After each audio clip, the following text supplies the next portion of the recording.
राज्यामध्ये आजही मुसळधार पावसाचा इशारा। मुंबई, ठाणे, पालघर, रायगडमध्ये पावसाचा रेड अलर्ट, तर रत्नागिरी, सिंधुदुर्ग, गडचिरोली, कोल्हापुरात ऑरेंज अलर्ट।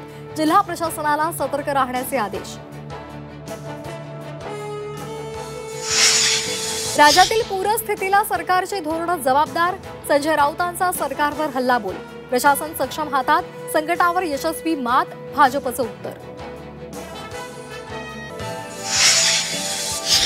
एस पतपेढी निवडणुकीमध्ये ठाकरे बंधूंच्या पॅनलचा मोठा पराभव। शशांक राव यांच्या पॅनलला सर्वाधिक 14, तर महायुती प्रणित सहकार पॅनलला 7 जागा।